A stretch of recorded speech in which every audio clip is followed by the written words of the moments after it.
everybody, today we are going to be doing a double hammock double rings, which is a base minus, usually a base minus 3 carry depending on how your wraps, whether it wraps long or short, and how long of tails that you're going to want to have. I'm going to be doing a base minus 2, and my tails are going to come a little bit close to down to my knee. So if you don't want that long of tails, then you'll definitely want to use a little bit of a shorter wrap. But if you have a very pretty wrap that you want to show off the tails, then you can definitely use a base minus 2. So you're also going to need a set of sling rings, preferably large sling rings, because the large sling rings are going to give you enough access to putting all the thick woven material through it. But again, if you have a very thin wrapping woven wrap, then you might be able to get away with a medium size set of sling rings. So to start the carry, it's going to be set a little bit off center.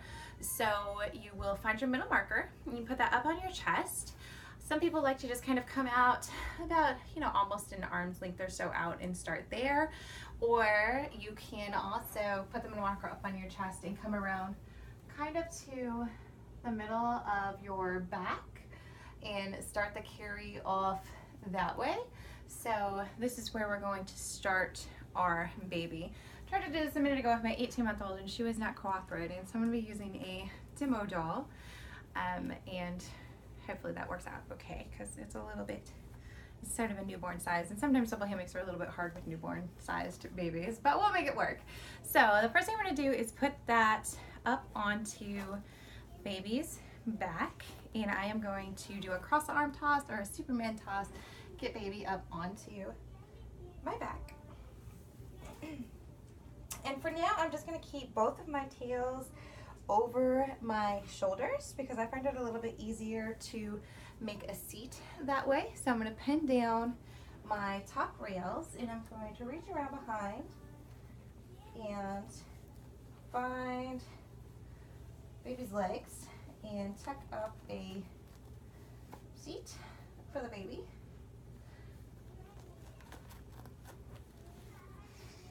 Which is a little bit harder of a task with a baby doll. And then I'm going to just gather my shorter tail over my shoulder, securing those passes.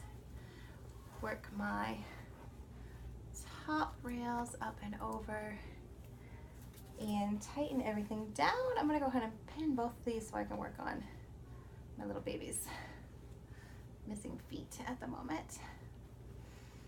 There's one, and here's the other one. Okay, got them, hopefully. All right, so now that I've got my baby's feet out, what I'm going to then do is drop this rail under my arm, and I'm going to pass it underneath this rail that I had secured between my legs. So once I have that done, I'm going to go ahead and pull this and secure it back between my legs and just use this second longer side to make kind of a chest belt. It's going to stay gathered, but you can go ahead and start working out the slack as you go around because it makes it a little bit easier to keep it tight that way. So just kind of work out your slack. We're going to go around, pass it to our other hand, and it's going to loop back over baby, pop it up over their bottom, not over their head, and you're going to secure a second seat pass, and again come up over your shoulders, tighten everything back up, feel around, make sure that everything is where it's supposed to be.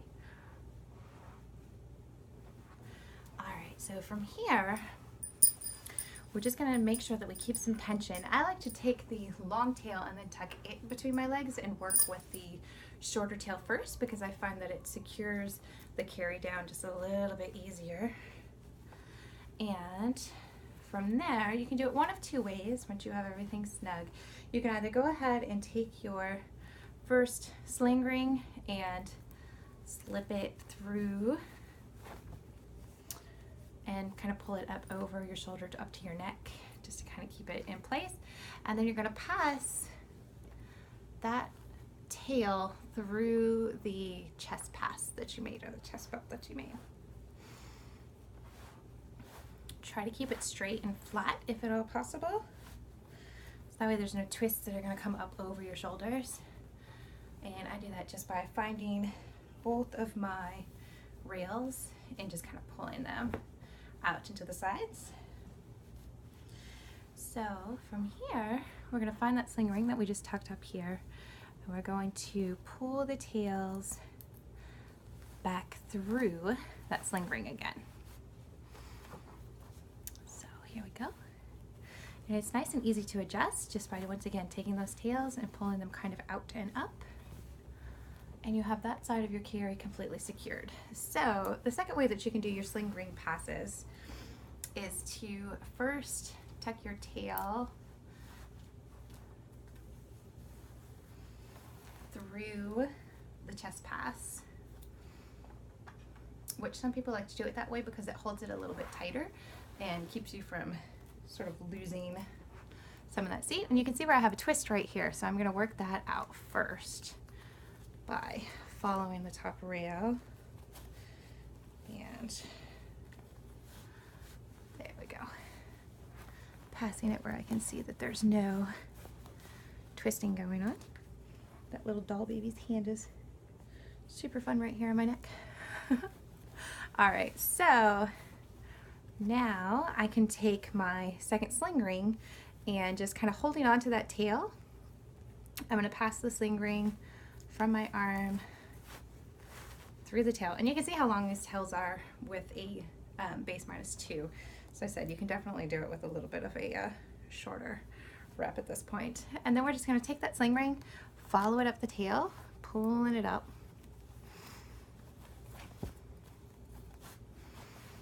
And then snug everything down, find the end of your tail, and pass it through that second side of the sling ring.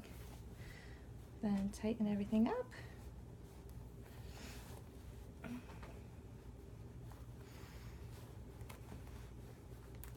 can move these a little bit further over if you're more comfortable with them over. If you want them a little closer inside of your chest, you can do it a little bit closer inside of your chest, but this is how your chest belt is going to look.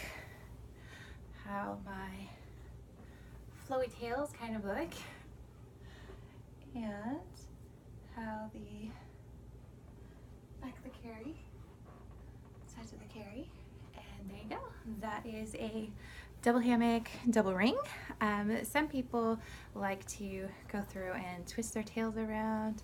If you have a lot of tail, and you can come back and sort of tie off in the back, or just kind of spread them out, one side to the other side, spread, spread. Then take them back and tie around. So you can do all kinds of pretty things once you sort of get to this point. It just depends on how much tail that you have left over and what you kind of want to do with it. You don't have to tie a full knot in the back either, just kind of a single knot to hold those pretty passes that you made in place. But that is a double hammock double ring.